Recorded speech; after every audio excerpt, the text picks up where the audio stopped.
wa ngazi ya captain ndio daima walioleta, na nadhani huyu Traore sijui ni wa magharibi, Afrika ya magharibi kule, nadhani na yeye ni captain pia, na nadhani hata majeshi mengi yaliyochukua hatamu ni makapteni walichukua hatamu, sio wale wakubwa wa juu.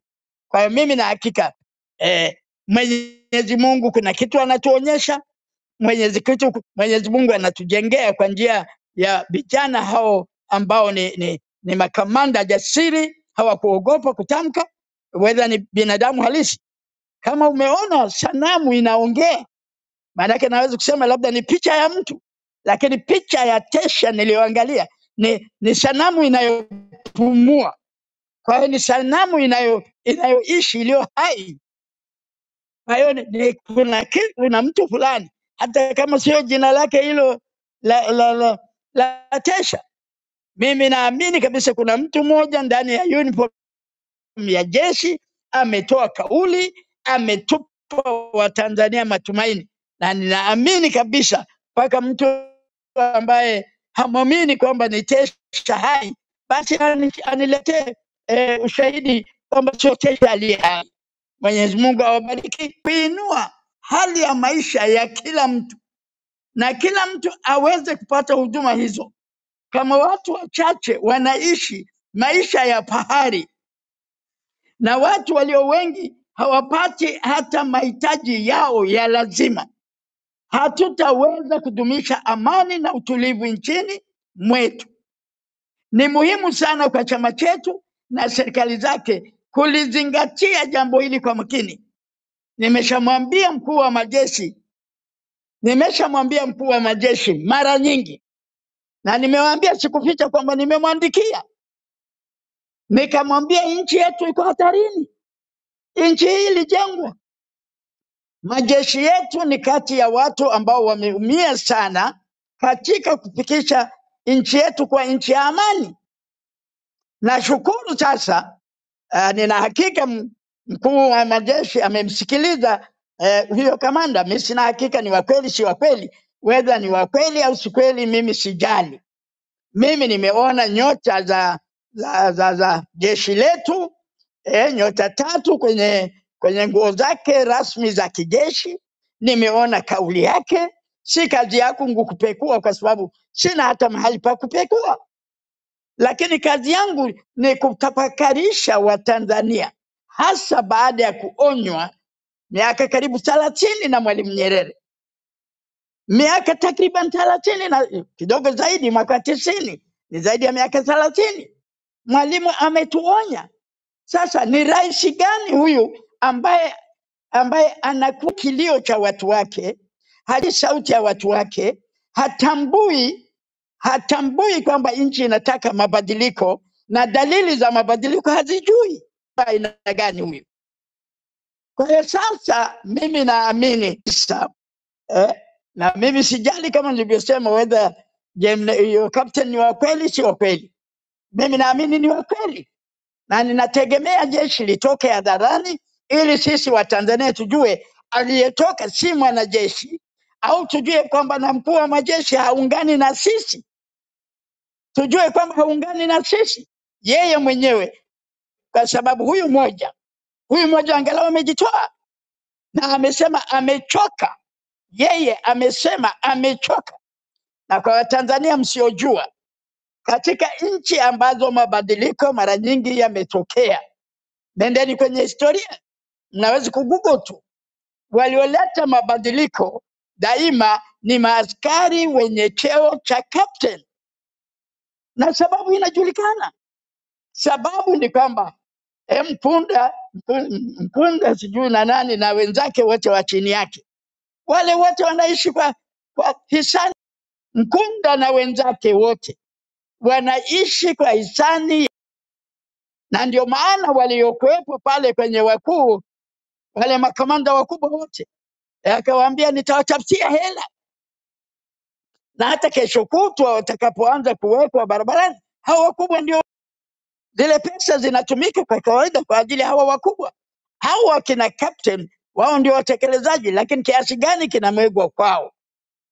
Kwa mimi, na cha kwanza kabisa naomba niwarudishe kwa hiyo kauli ya Mwalimu, niwaambie kabisa kama Watanzania, angalau imani ndogo yetu ya Watanzania tulio wengi kwa Mwalimu ni kwa sababu hakumumunya maneno, aliwaeleza ukweli wao, japo watu wengi walikuwa hawajui haya maneno aliyotamka Mwalimu. Ni kweli kwamba Mwalimu tulitegemea pamoja na haya maneno mazuri makali, alitakiwa kwenda mbele zaidi, kwa sababu yeye alikuwa na mamlaka makubwa. Mpaka mwaka huu wa 90 Mwalimu alikuwa ndiye mwenyekiti wa chama. Kwa hiyo tunachoshangaa moja ni kwa nini hakuchukua hatua angalau kurekebisha katiba yetu. Lakini hiyo sasa imeshapita, tuwezi kurudi tena kwenye hiyo historia. Hayupo Mwalimu, lakini chama chake hakisikilizi. Rais anapochaguliwa hasomi hizi nyaraka, japo anajua ni kweli muda wa kusoma na wala hahitaji kusoma. Ndio maana katangaza kwamba hahitaji, lakini hata angesoma sijui kama angeelewa haya mambo. Lakini lingine ambalo napenda kuileta kwenu, Mwalimu anasema kwenye paragraph nyingine ukurasa wa 6, lakini kama sote tunataka kweli chama chetu kikubalike kwa wananchi au kuendelea kuongoza nchi yetu, Mwalimu anawaambia chama chochote kikishazidi miaka 10 kimeshapitwa na wakati, hiki miaka 60. Kwa hiyo hata haya maneno ya Mwalimu mimi siyakubali. Chama kiko miaka 60, lakini anasema basi yako masharti fulani ambayo ni lazima yatimizwe na wanachama wote kwa nafasi mbalimbali. Tunapaswa kuona kuwa masharti hayo yanatimizwa. Naamini kuwa masharti haya yanahitaji CCM ijichunguze yenyewe kwa makini sana hivi sasa, hata kama dalili za sasa zingeonyesha kuwa utaratibu wa vyama vingi haungwi mkono na watu wengi. Haipai hata kidogo sisi viongozi na wanachama tukatosheka tu na hali ya chama chetu bila kutuchunguza kwa makini. Haya ni maneno ya Mwalimu, sio ya kwangu. Kwa hiyo tunaposema sisi tumechoka kama wananchi, nchi zima inapozungumza saa hizi, watu wote wanapojiweka pamoja na kusema tumechoka, tunataka mabadiliko, tunaporudi kwenye kauli ya katiba ya ibara ya 8, chama chake ni nani? Walishaonywa na kiongozi wao ni nani? Na Mwalimu aliheshimu hiyo katiba, aliheshimu ibara ya 8. Mwalimu akasema amkeni, na ndio maana katika ile kipengele kingine anawaambia mkiwanyima demokrasia wataichukua wenyewe. Mimi napata faraja kwa maneno hayo ya Mwalimu, na sio tukatoa maneno, kwani mliona pale kwenye mapinduzi ya Zanzibar Mwalimu alichukua hatua. Mwalimu alikubali mapinduzi ya wananchi.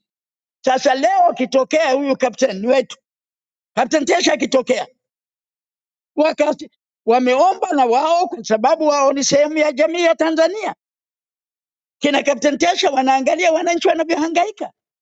Kina Kapteni Tesha ni wana roho za binadamu, wanaona Watanzania wanauliwa, wanapotezwa, kina Mdude na yote haya ambayo yametokea mchana kwepo, kama kifo cha kina mzee Ali Kibao. Kapteni Tesha anayeona, Kapteni Tesha ana moyo wa binadamu. Wala ni kapteni wa kweli binadamu, au ni kapteni ambaye amevaa ngozi ya kondoo mzuri sasa hivi, mimi sijui, wala si kazi yangu kutafuta.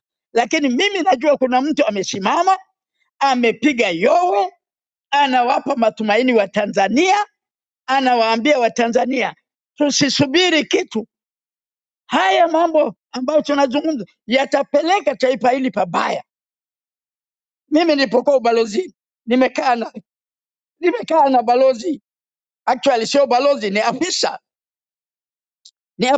afisa wa ubalozi ambaye alikuwa anashikilia ubalozi wao, afisa wa Libya wa ubalozi pale Sweden, na tulikuwa tunamsaidia sisi katika umoja wetu wa mabalozi wa Afrika, kwa sababu Libya iko Afrika.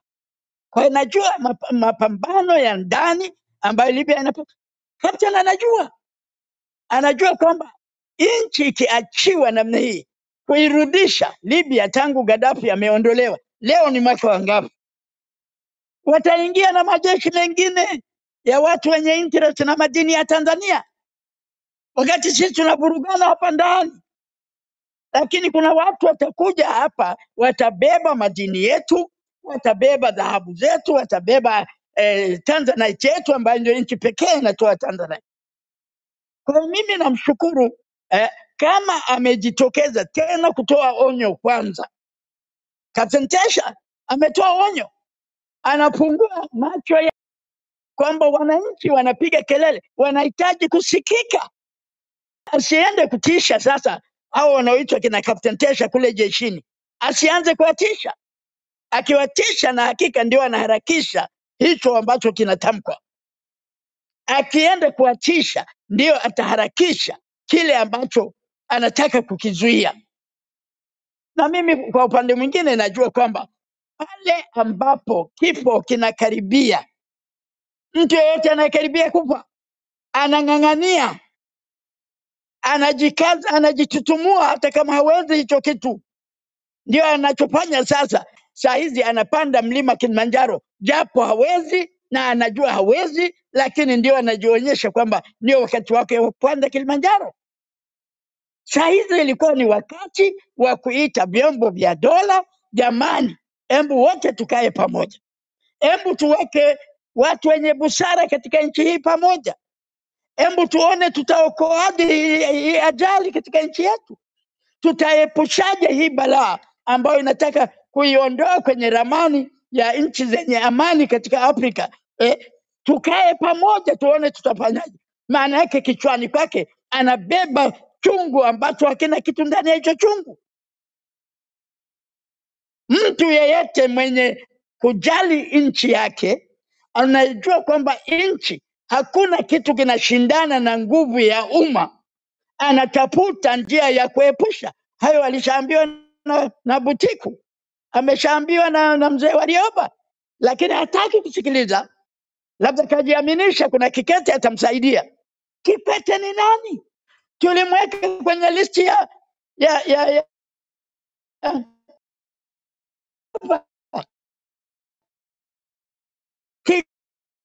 Kikwete tulimweka. Wakinyimwa demokrasia, wananchi waliopigia kelele wanadai demokrasia, kwa sababu hakuna kitu kingine chenye thamani zaidi ya demokrasia duniani.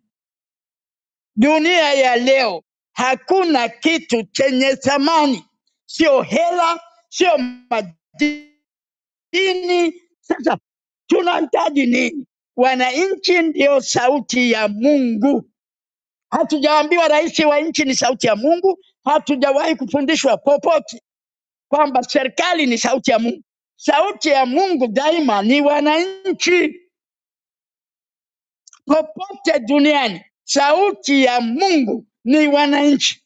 Haiwezekani watu walioumbwa kwa sura ya Mungu, binadamu wameumbwa kwa sura ya Mungu na dini zote duniani zinakubali hivyo. Lakini hawa watu walioumbwa kwa sura ya Mungu wanapotezwa mpaka mamia, hata kauli moja hakuna. Wenzetu katika nchi zinazojali binadamu, mtu mmoja tu amepotea, wanatoa majeshi, wanatoa ndege, watatoa nani, wanaenda kutafuta huyo mtu mmoja, kwa sababu na Yesu mwenyewe alisema mchungaji mwema ni yule ataacha 99 porini, anaenda kumtafuta yule mmoja aliyepotea. Ni mchungaji mwema. Una wapi wakati tunauliwa ovyo, tunapotezwa ovyo, tunalala na njaa wakati yanatozwa kila siku, kodi zinaongezeka kila siku. Ndugu zangu, niliomba niongeze hayo. Mimi naamini kabisa nyakati zimefika, tuko kwenye nyota ya alfajiri.